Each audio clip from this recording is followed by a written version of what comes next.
So this session is an introduction to the concepts of containerization and Red Hat OpenShift. And what we aim to do in this is give a gentle introduction to those of you that maybe put in an initial toe in the water of containerization and looking to move to that as a new technology to adopt. What we'll then look at in the demonstration part later on is some aspects of OpenShift and how we can use OpenShift to operate your container platform.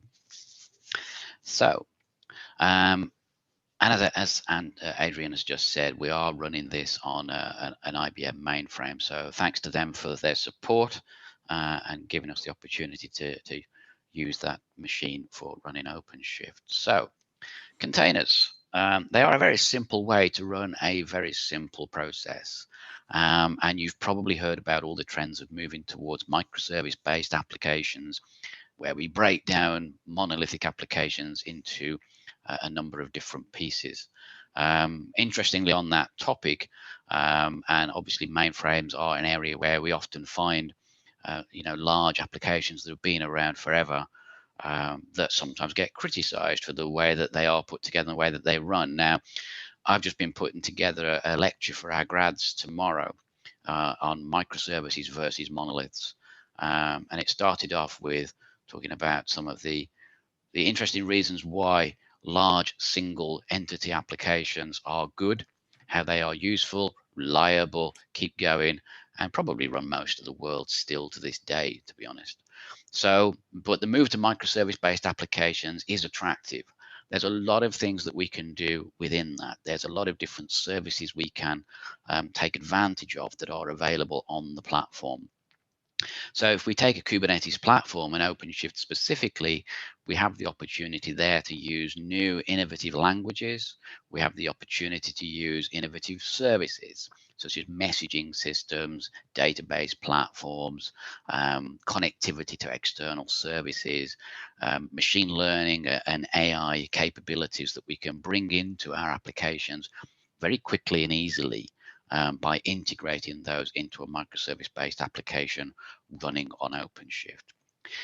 So that's great for innovation, and that's great for taking advantage of new technologies. They also allow developers to focus on the development and forget a little bit about the infrastructure, primarily because the infrastructure will take care of itself in terms of the resilience and the reliability of the platform that we are operating on. In addition to that, in terms of the ability to scale. So if you're a retailer running on a certain amount of physical infrastructure that can support your applications, but you then decide that, it is November the 4th today, I think, and we are in the run up to Christmas. So the Christmas advertising that will be taking place, you expect a huge spike in demand. And how do you accommodate that without having to invest money in huge amounts of infrastructure ahead of time and plan for it? So having a platform that is reactive to those changes in workloads and demands is very useful. So our microservice-based applications, as I say, contain lots of different moving parts, and the connectivity between those moving parts becomes something of interest to us as well. And one of the reasons why we use containers is because of that portability. And it's official, you're not allowed to do a presentation on containers without showing at least one container ship. So there it is. But there's a logic to it, because those containers, either on the lorry or on the ship, are using standard fittings. There are standards around the world for the cranes that will lift them on and off and move them around the ports. And there are standards in terms of the vehicle as well. But they're great for transporting goods around the world. You load the container on the vehicle, it's locked, it's an immutable container at that point, and it shouldn't be tampered with in any way. And we get a really high density of operations on that container ship there, moving goods around the world. And from my point of view, as I want to transport goods around the world, I have no idea the driver's name of that lorry. I don't know what the lorry is, or probably even the company that supplies it. I'm not bothered about oil changes and services and maintenance and warranties and things like that. So the infrastructure that underlies my container is quite frankly irrelevant to me. That's someone else's issue to resolve. Now on the right hand side, as we contrast that, we're still transporting goods, we're loading goods into the vehicle, but now I have to manage the infrastructure. I might rent or own that particular vehicle, and I then have to maintain it and think about the driver, the welfare, the maintenance of the vehicle itself, and the vehicle is different size, so there's different goods I can transport around. Now you can stretch any analogy a little bit too far if you're not careful, but it's a good one to show the sort of portability and the ability and what's contained within it, and that sort of separation between your container and the underlying infrastructure. And there's an obvious comparison to virtual machines when we think about containerization. So on the left here, we have virtual machines. We have the hardware underneath, then a hypervisor layer, and then the purple virtual machine. And we're making good use of that virtual machine there by running 4 applications on it. But those applications could interact with each other in a negative way. If we want to upgrade the virtual machine or make changes to it to support one of those applications, there's a good chance we're going to impact the others. So there's a cooperative approach required there for running that, in terms of trying to get good use out of our virtual machines. And if we want to move them around, they tend to be quite large. Contrasting that to the containers on the right hand side there, where each individual container has a separation to the others. There's a fantastic level of isolation. The containers themselves are smaller because they will use the underlying operating system services to provide a lot of the operating system capability that they need. So my applications there are much better isolated. If I need to do maintenance on one, I'm not impacting the other. There is no real large container or large entity of a virtual machine that I have to manage. So everything is smaller, everything is more contained, more isolated, easier to manage, easier to move around. And that level of isolation also buys us some confidence in the fact that applications can't interfere with others as well. And depends on your point of view, you'll have different objectives here. So if you're an infrastructure-based person, then you'll be trying to get the best use out of the physical infrastructure that you maintain. Now, and a lot of you guys will be operating on mainframes. You're probably using distributed systems as well alongside that, and you'll see in the differences that that provides. But ultimately, if we think about OpenShift running on a mainframe, you've got the most incredibly reliable, performant platform there to run your infrastructure on.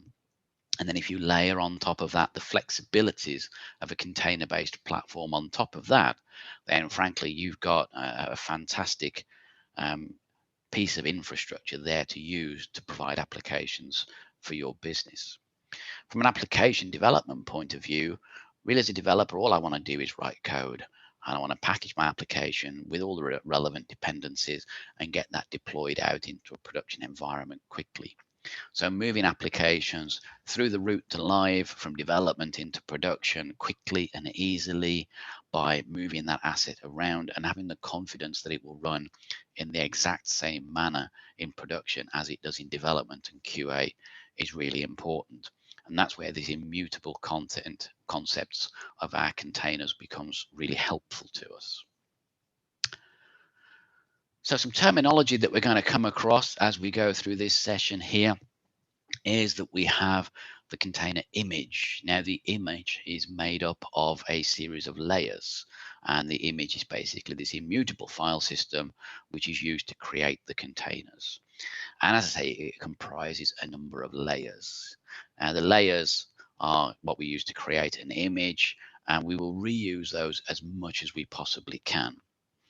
The container is the file system entity, the thing that is running. So I always differentiate images and containers between images are kind of sitting there static, waiting to be used. Containers are an executable instance of an image. So we'll have a running container somewhere on your platform. And the registry is the storage bank where these immutable images are stored. We use tags to identify different versions of them, so we can clearly identify which version is in production, which is in pre-production, which is something newer in QA, and the cutting edge that's in development that people are working on right now. And a couple of terminologies here. Cryo is the container runtime capability that we use within OpenShift. Now, you've probably heard of Docker as a Docker image standard and the Docker runtime that can run those. We used to use that, but we've moved away from that now to CRI-O for performance and security reasons. But everything is completely compliant, so the container images that you can create with Docker commands will run on OpenShift quite happily. There's no issue there at all. And in fact, a lot of customers still do that. They still write their Docker files to create their images because it's a technology that people understand. So moving on to the container, as I say, it's made up of a number of layers. Now, the layers themselves, once they are stored within the bank, will only be stored once. So the bottom layer there could be some operating system services that we need. The middle layer there could be an application server platform. And the top layer there could be something like your application that you've written to support what you need to do. Now, I know that one says 0 kilobytes there. The reason why it's 0 kilobytes actually is because it's a comment. And if you put comments into your Docker files, they will be registered in there, excuse me, as a layer, but they're not occupying any space. So let's think about that. We have those three layers. And the top one, the F77, ignore it says 0 kilobytes, that's your app. The 122 AAB is the application server. So we're going to build multiple versions of these container images as we go through the develop, test, develop, test, develop, test cycle. But the application server is not changing. We're not replacing the app server every time. We're not upping the version of the app server every time. So we don't create a new layer for that 122 AAB layer for our application server. But our application does change. So our F77 or 1222, that layer will be different for the next build and different for the next build. So we are creating lots and lots of container images. When we look at them, they'll all be 600 or 700 megabytes in size. But in reality, what are we storing in our bank, in our registry? We're storing just a few kilobytes of data, which is the app changes that we're making. So we get fantastic density of containers stored within our registry and very quick turnaround of change. So moving on to the Kubernetes. Now, Kubernetes is Greek, apparently, for helmsman. It means the sort of the orchestrator, the director of operations, the controller of what's going on. So the Kubernetes platform is what controls and manages the execution of our container platform. It's a declarative model. You define what you want to happen and then hand that over to the platform, and it will deliver that. It will choose where to run it. Your OpenShift platform will probably have 3 master nodes that control the platform, and you will probably have a number, at least 3 worker nodes, probably many more. And the worker nodes are where your containers will actually run. But the platform decides where to put them.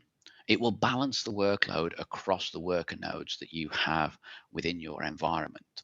And the same operates whether you're on a distributed platform or on a mainframe platform. It will balance the workload over the different nodes that it has. So at Red Hat, what we do is we deliver an enterprise Kubernetes platform. We take a number of open source projects that we weave those together into a Kubernetes offering. And we will work with the open source teams that we use. We will commit our changes back into those teams. So anything that Red Hat identifies as a security fix, a performance enhancement, a defect fix that our teams will do, we don't keep that for ourselves as sort of the secret sauce. We feed that back into those open source communities, and we participate in those open source projects just like everyone else. But what we end up with is something that has been integration tested, has been secured, is enterprise ready for customers to take and install and use and upgrade with great deal of simplicity because of the extra things that Red Hat wraps around it to create this enterprise ready Kubernetes platform. And I'm going to show you a few of the things that will differentiate Red Hat in a few minutes when we look at things running.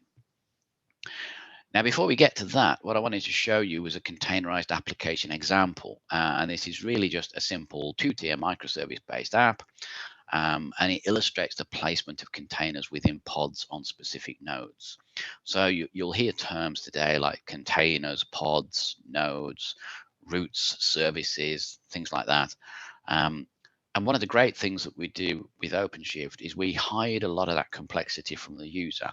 But if you're anything like me, you like to dig under the covers a little bit and find out what's going on. So as much as the platform will hide the complexity, as you'll see in a few minutes, I think it's also important to make you aware of exactly what is happening, to demystify things a little bit. But first, we need to start off with a software pipeline. Now, everyone's familiar with this. We have source code on the left. We're going to compile that source code, or it might be an interpreted language such as Node.js, and we are going to put that through and create a binary. And we may then combine that binary with libraries or dependencies supplied from elsewhere. So we'll package that together into a deployable unit. But where then? You're all familiar with how you build and package and deploy applications on a mainframe platform right now. But when we bring in the containerized world, what's different? How do we take that forward now? Well, we have a capability in OpenShift called source to image.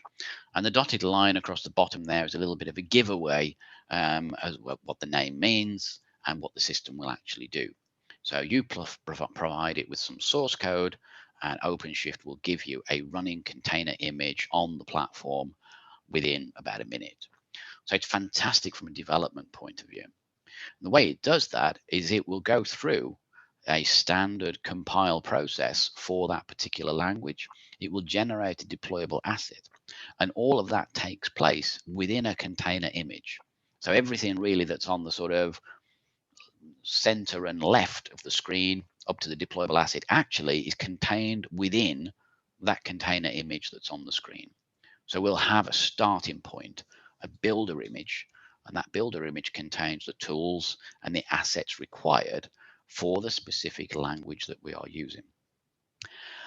That container image is then used. It will pull the source code from a Git repository, and the build takes place within that container image. And the result that pops out is a new version of that same container image, but now it's just got the deployed asset in there ready to run. And we can then deploy that into a development environment, into a QA environment, into a production environment, so that it can be used right through the route to live. And I'm going to show you that running in a few minutes.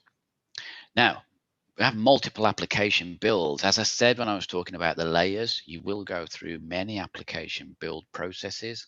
And for each of our applications here, we've got app 1 and app 2. We're creating 3 versions. And those individual versions need to be managed through their route to live. So we go through the process of creating the image, and we'll push that image to a repository. Now that can actually be stored on OpenShift itself. You have an image repository on OpenShift that you can use. You can store images in there, and then you can pull those images into a QA environment or into a production environment at a later time to use them. Alternatively, you can choose to use an external image repository if you wanted to put them elsewhere. So we have an image repository called Key. It's spelled Q-U-A-Y, as in the thing that you pull up a boat next to. And if you hear any American presentations, you will hear the word Quay. But I think the word is Key. But Key is really useful for 2 reasons. One, it will help us to store our images in a secure container registry that's abstracted and away from the OpenShift runtime platform. So we can then pull those images on different OpenShift instances spread around the world. So you might be developing on a mainframe in south of France, but some of your runtime platforms might be in Hong Kong. So how do you get those images across to there? Well, one way is to store them in an enterprise key repository, and then have the Hong Kong OpenShift platform on their mainframe or their distributed system, pull those images down and use them as necessary. One other thing that the key will do is it will scan your images for vulnerabilities. So any vulnerabilities that are identified in any of the layers of those images, So in any of the tools and technologies that are built into your images will be identified and will be called out, and you can take the necessary remediation action. So it might be that a vulnerability has been found in an application server, in an operating system layer, or in a tool or technology that's used. It will call that out. It will identify the actual layer in which that vulnerability has been found, and you'll then be able to take appropriate action to remediate that. So here's our example. It's really simple. It's a user interface that runs within a container, and it's a data management function that runs within a container too. So we're going to try and show you some of the microservice principles. We're going to look at the image build process for each. We'll go through those, and we have an external user who sits outside of our OpenShift cluster who wants access to this environment. So we're going to containerize our user interface and our data management layer, and they will each run within their own pod. Now, each pod there has an IP address that you can see, those 132.56 addresses, and the container images can use those addresses to talk to each other.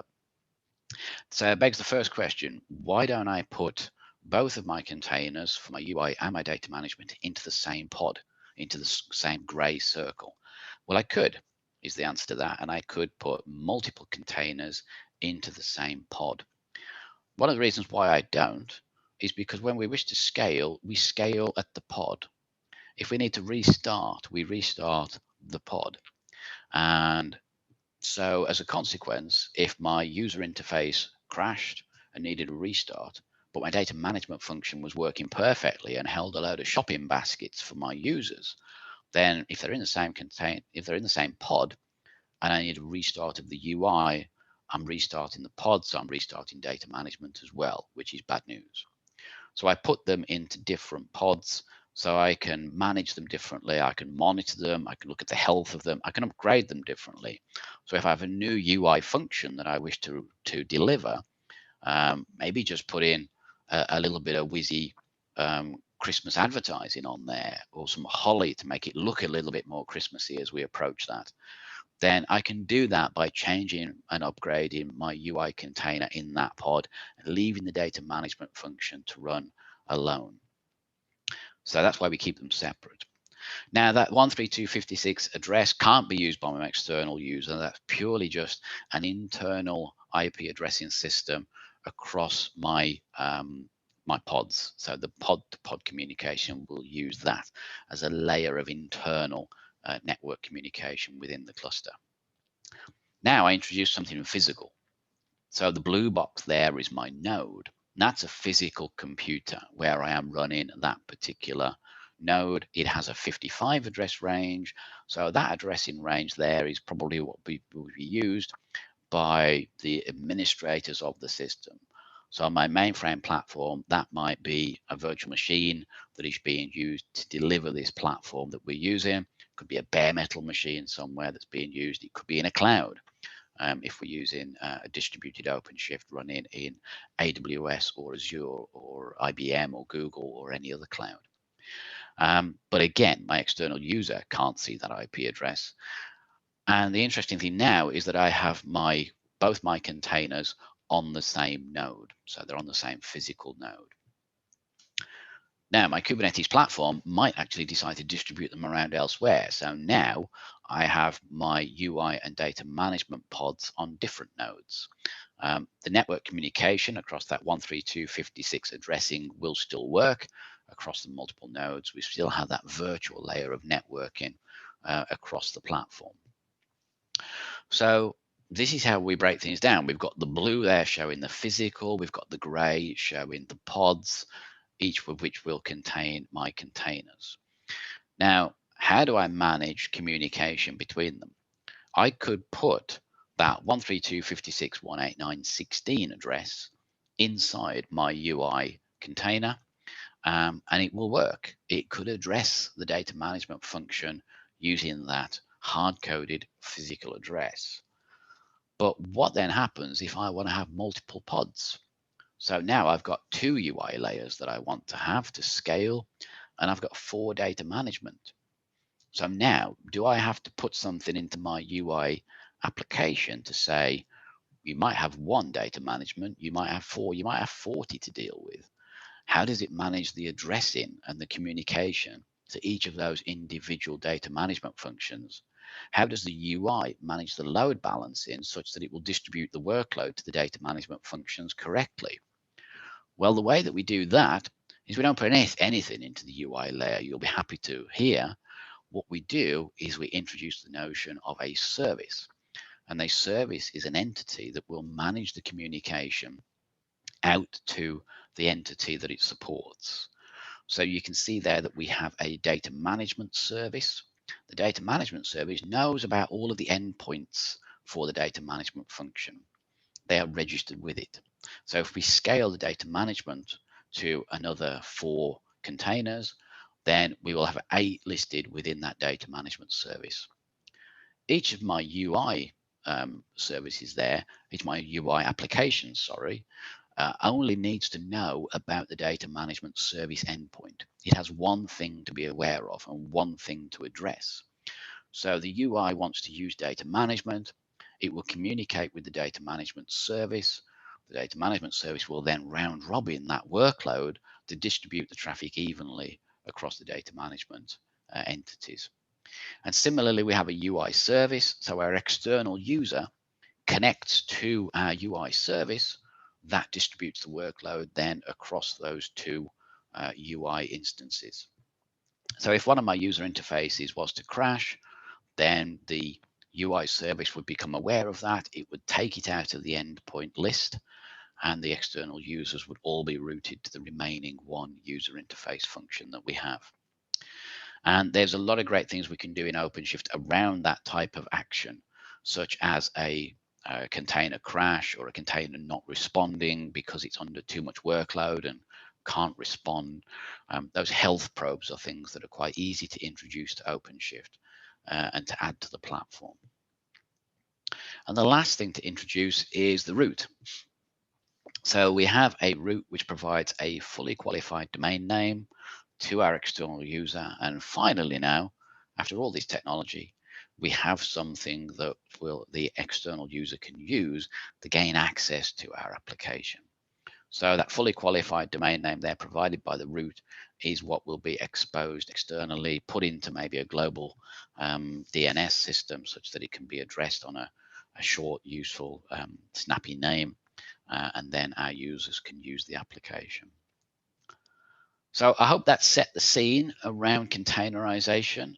I'm going to ask David, do we have any questions at this point at all? Or I'll pause now, see if anybody wants to dive in with any questions as we are, before we move on to the next section. No questions so far. They're being shy as usual. Yes, no problem. Okay, so let's move on to introduce Red Hat OpenShift. So building a Kubernetes platform is a very attractive proposition for all the reasons mentioned earlier on around scalability, resilience, innovative services that we can gain access to, but it's pretty difficult to do. There are a lot of open source Kubernetes platforms out there that you can download at zero cost to acquire at least, and try and install them. And a lot of people have done that. But then it gets a bit more difficult because you have to deploy the platform and make sure that it's working as it should. You have to harden the platform and make sure it's secure and compliant with your standards. You also have to think about the images that you'll be using on the platform, the networking, how you're going to manage disaster recovery, and so on. And then finally, over time, this thing is not just going to sit there still and not change forevermore. It will need operating system upgrades underneath the platform. You'll have the actual Kubernetes platform itself to upgrade and manage, and the images that you use over time will degrade. There will be vulnerabilities identified, and you'll need to manage that. And then after all of that work, you finally get to the point of an application that you're trying to run on here to run your business. And that app will need to be managed and go through its life cycle over time. So it's really hard. There's a lot to do. But thankfully, this is one of the reasons why customers choose OpenShift. because we will provide an enterprise-ready platform that can run in a variety of different places. So we can run on all of the major cloud providers. We can run it on Red Hat virtualization. We can run it on Red Hat OpenStack, VMware, vSphere, and of course, and I do apologize, there is one more that I need to add to that list, of course, which is IBM Z. So we can run it in any location, but it will provide a consistent user experience wherever it runs. So if you have a mainframe entity that you wish to use for a lot of your development, but you also want to move to some distributed platforms or maybe cloud-based platforms for additional capacity, for development, for QA purposes, then that's great, because the OpenShift experience that your developers, your administrators and operators will have will be exactly the same wherever you are. It doesn't mysteriously look different because it's on a different platform. So as I said earlier, we take the best of all of these different open source projects that are available, and we remediate defects. We do performance fixes and security enhancements. And then we will validate all of the integrations between all these different moving parts, and we will certify that to be ready to go. One of the great things that's happened around OpenShift in the last 12 months or so has been a move to an operator-based model. And what that means is that every piece of the OpenShift platform is an operator that has its own self-managed life cycle. So each entity knows how it should be monitored, maintained, upgraded, and managed over time. So that means that when it's time to do an OpenShift upgrade, it's just each individual operator pulling the assets for the new version that it needs to use and performing the upgrade by managing itself as an individual piece. So you can actually do an in-place upgrade of OpenShift while people are working on it. The only slight glitch you would get is about 2 minutes of downtime while the user interface is upgraded. Now, I guess, yes, as an enterprise organization, you would probably schedule a bit of downtime to do that type of thing. But what it gives you is a great deal of confidence that that upgrade process is going to be very easy to do, and it gives you the confidence that it'll be done in a managed, a known amount of time. So that's great. It allows you to stay very current with the platform and not suffer degradation because it's just too difficult to upgrade. We've all battled many pieces of software that suffer that type of problem over the years. So this is the OpenShift 4 platform, and starting from the layers of this moving up, we start off right at the bottom where we run on Red Hat Enterprise Linux Core OS. Now, Core OS is a cut down version of Enterprise Linux. It is just enough Linux to be able to run a container platform and nothing more. It won't run anything else.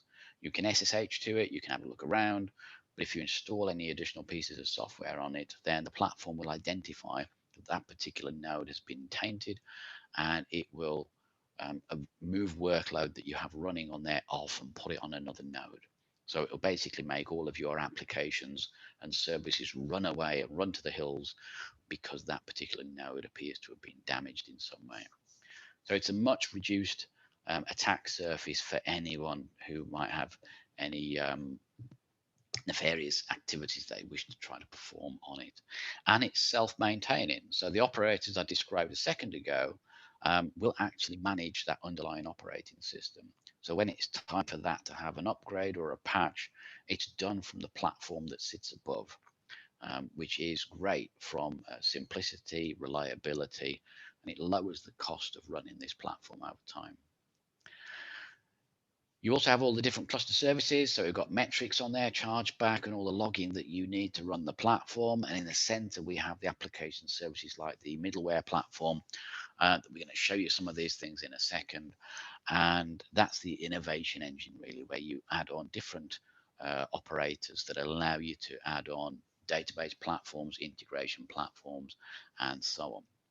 And finally, we have developer services. So we have lots of developer tools, automated build processes, complete CI/CD pipelines, and a complete integrated development environment that runs within a container.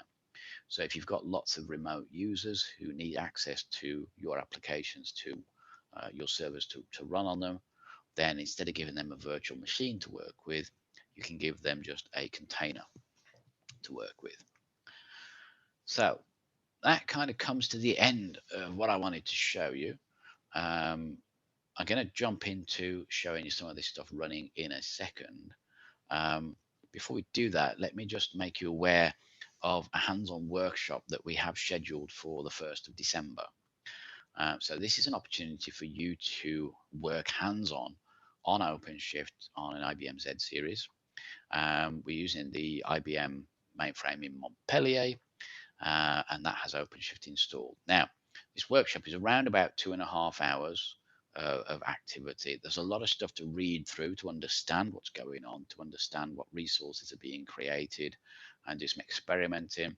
But it generally takes around about that. We run this quite a lot on distributed platforms, and it's very successful. People like it. They seem to get a lot from it. What you will need is you will need a VPN access to the mainframe and a browser for OpenShift.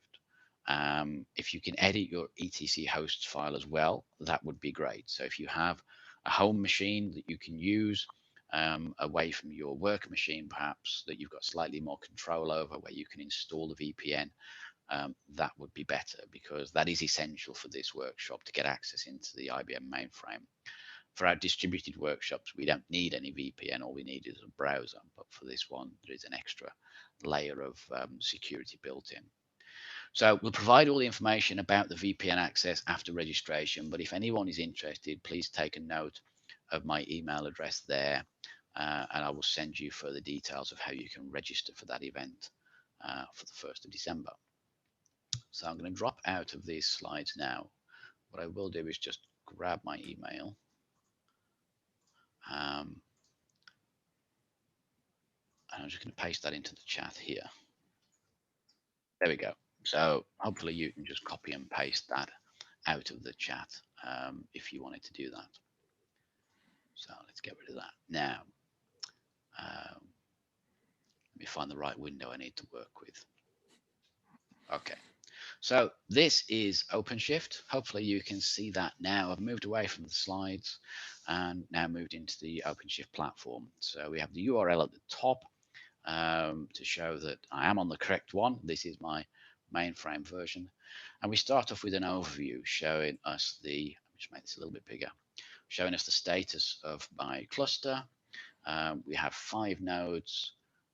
We've got a lot of pods being created and some 7 persistent volumes.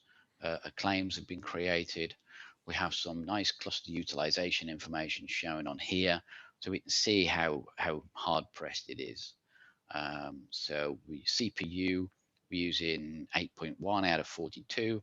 Memory, we're using 29 gigabytes out of 110. And file system, we are just under halfway through the storage. So we get some nice stats on there, and then we can start looking at the projects. Now, the view that I've got, the permission that I've been given, is that I can see all the projects. I can't necessarily change many of them, but I have a couple of projects that I've created down here myself. One is here called MR Terminal. And if I go into that project, we see a little spike in demand there that was around 10:15 this morning when I was testing things out and setting it up. And then it's gone quiet because I've not been using it. Now, there's a couple of different views of OpenShift that we can use in here. One of them is the administrator view, which shows me these different menus down the left-hand side. So we can look at workloads, networking, storage, builds that we've run in, monitoring, and everything else. So there's a fantastic array of information we can gather from that. We can also switch to a developer mode view over here. And this is where we kind of adding in content, where we are running builds and creating new applications. Now, I've got an application running in there already. You can see that in the center in this topology view. This topology view really is there to show us the different apps that we have running, and then we can click through to them and see further information. So if you see on the right-hand side there, that pop-out menu, you can see that 2 builds have been run. The first one failed because it ran short of resources. But the second one was successful. And I can look at the build log and see exactly what's happened. So this was executing a Docker file that was held in a Git repository. So the first thing that this one did was to clone the Git repository, and it then carried on through and started to execute a Docker file that was there. So this has been building out a container image for me. It's been adding in lots of content. I'm going to get to the interesting thing in a second. There it is. So here we are running a command to download the OC command line interface for OpenShift. It tells it where we're going to get it from. We're getting it from the mirror.openshift.com, but it's the Linux-S390X version of the OC command line. Now, if I go back to my topology view for a second and see what's running, I can click on my pod, and this shows me information about the pod that is running. And if I scroll this down, we'll see in a second that we have this particular container that is being created. So I have just one container running within this particular pod. It's had no restarts. It's currently running. We can look at any volumes that it's got mounted. We can look at the conditions that exist for it. We can see information about its utilizations. And if we go across to the terminal, we can start to use it.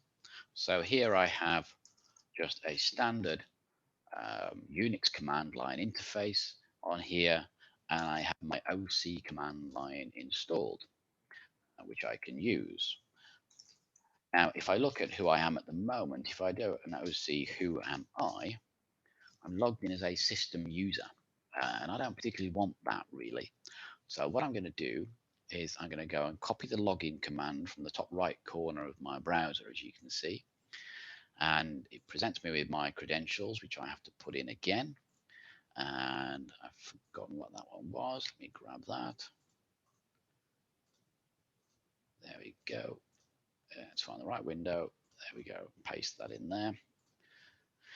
And then it displays a token. And this is a one-time token that I can use to get logged in. And I will then paste that into that window. So I'm going to do an OC login -- token. The server name has been copied. Say yes to that, to the security. And now I'm logged in. So if I now do an OC who am I, I'm logged in as my username. So I'm the correct user now. And I can start to use OpenShift. Now, if you have the ability to install tools locally on your local command line, then you could install OC on there. So you could use that version. And you could interact with your OpenShift platform just using command line if you wish, from a distributed platform. So let's say that you've got a Windows machine or a Linux or a Mac, then you could have the OC command line installed on there and use that, but still interact with OpenShift running on your mainframe, and that would be perfectly fine. That's the way a lot of people operate. And you could be running Ansible scripts of automation to perform actions for you as you go through. So what I'm going to do now is I'm going to switch. I'm going to stay in this project, I think, actually. Let's go back to my topology view. And I'm going to just move the screen over a little bit so I can see some notes. And I'm going to go and create some new content. Now I'm actually going to go and create a new project. Where did it go? Actually, let's go in here. And I'm going to open my terminal in a new tab. There we are. Let's close that one. Right, so there we are. I've got my terminal listed on here. It still keeps me logged in as the correct user. It answers me. Yes, there we go. So what I'm going to do now is I'm going to create a new project. I'm going to do all of this via the command line interface. So I'm going to create a new project called a simple rest. So let's do this. Simple rest MR, so it's a simple rest interface. And that's created the project. If I now look at OC project, I can see which one I am using. And the next thing I'm going to do is create a new application. And I'm going to create this new application using content from a GitHub repository. So I have a project called Simple Rest. I'm going to show you now. Move to the right one. Let's find the right repository.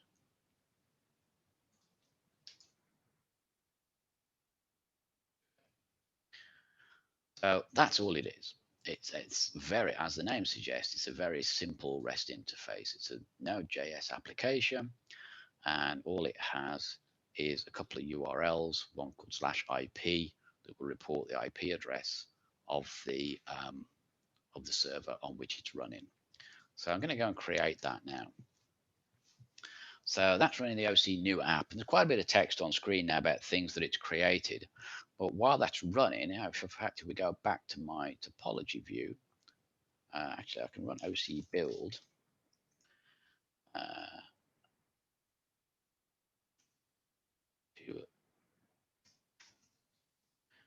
Logs. No. Okay, I'll show you that graphically. There we go. It's much easier. So go back into my project. Oh, that's why it wasn't there, because there's I was in the wrong project. So let me go back to find the right project. So there it is. And here is my application that it started to build. So if we can have a look at the build log, we can see what's happening. So it's going through a Docker file. Now, where did that Docker file come from? Well, that came from the source to image process from OpenShift. So what OpenShift has done is it's identified the language that's been used for that particular project, and it's chose a builder image to use, and it's actually carrying out that build for me now. So all I've had to do is supply this with a Git repository that contains just the one file for that Node.js application, and OpenShift has done everything else for me. It's created everything I need. Now the build is completed. The pale blue line there shows that it's spinning up. The container is creating, as it shows you on the right hand side there. So we've got container creating, and in a second or two that will complete. And it will then provide me with a route that I can use to run it. So the blue line is created and it's now running. Now, right now, I don't have a route because I haven't actually created one yet. So I'm going to go through now and I'm going to expose that. So let me grab that command. And I've lost my window again. Let me just go back into here. There we go. So which project am I in? The right one. So let me run my OC expose command. And that's created a route. And if we go back to my topology view now, the route has now appeared. So right at the bottom of the screen on the right hand side, we now have a route that's been created. So I've exposed the service that sits in front of it, and that's now created it. And so if I now go and have a look, I want to see what that route URL is. Now it's here on screen. I can copy that.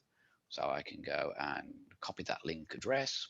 I can go into my terminal and I can curl to that address, and it shows that it's running. If I put IP on the end, it's going to show me the IP address of the node on which it's running. So that 10.131 is the IP address of the node where that particular container image is running.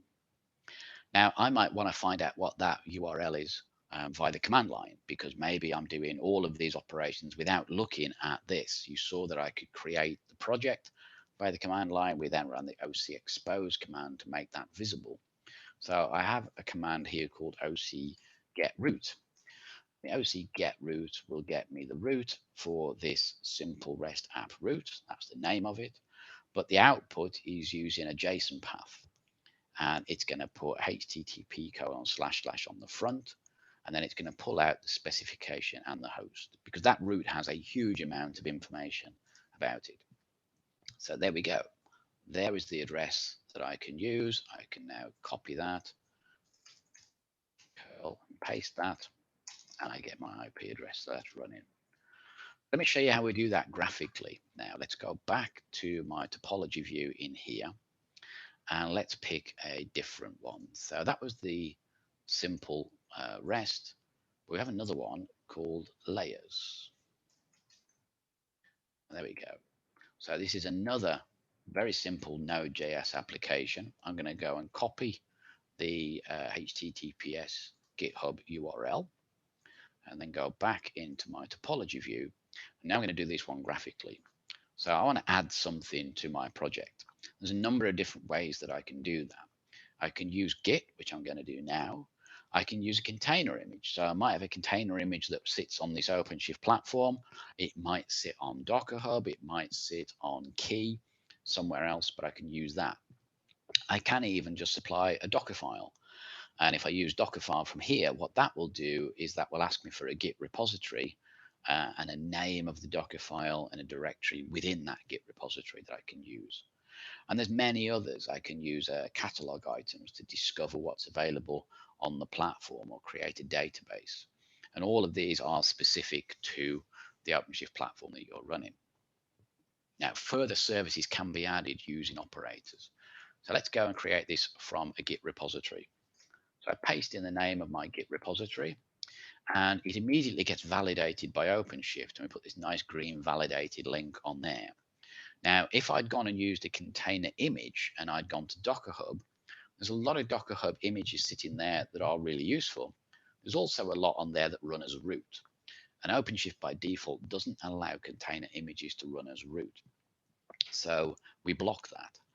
So it doesn't get validated here. It will not appear. Now you can see the types of languages that are available to us for this. So we've got Perl, PHP, Node.js, Python, Java, Ruby, and so on that you can see there. So if you've got content in a Git repository for any of those languages, then you can use this source to image process.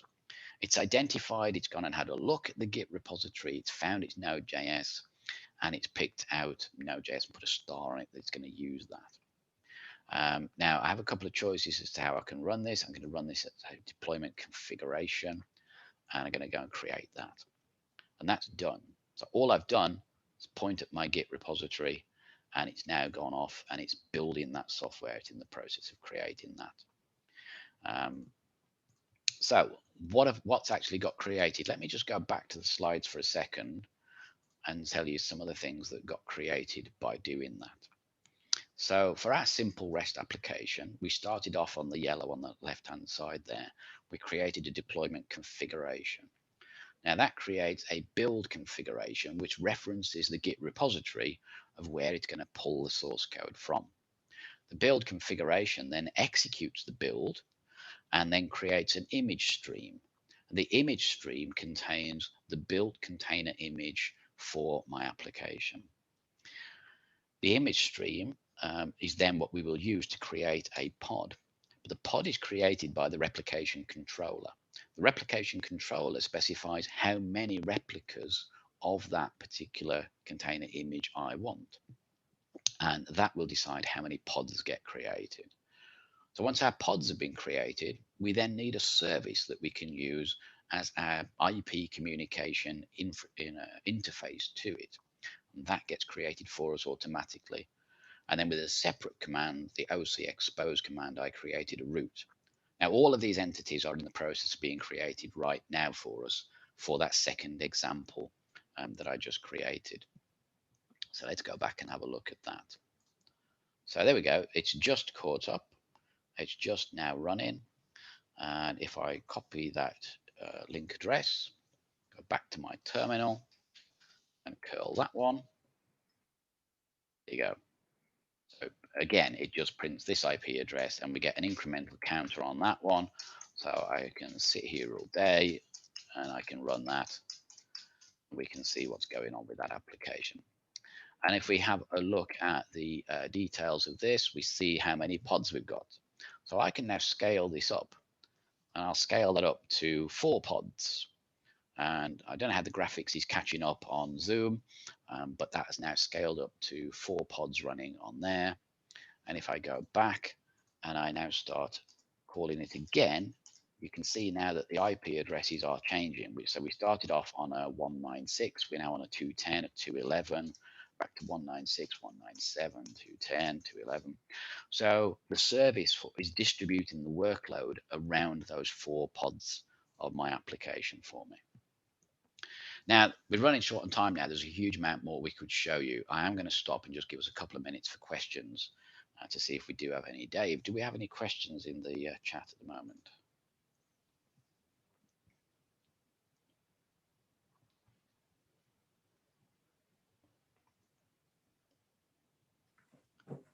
Right. Doesn't look like we do at the moment. Let me just give you a reminder that Adrian Kubart is speaking about OpenShift further tomorrow.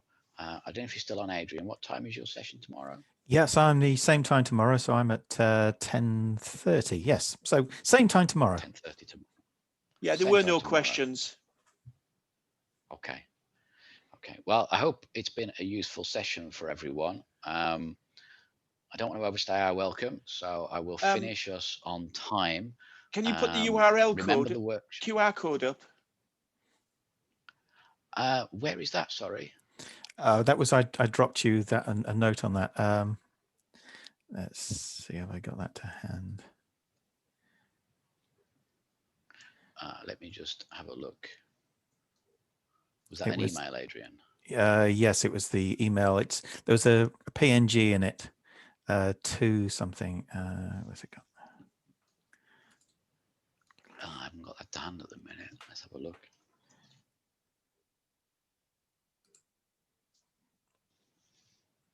Yeah, 2AG. How can I do that?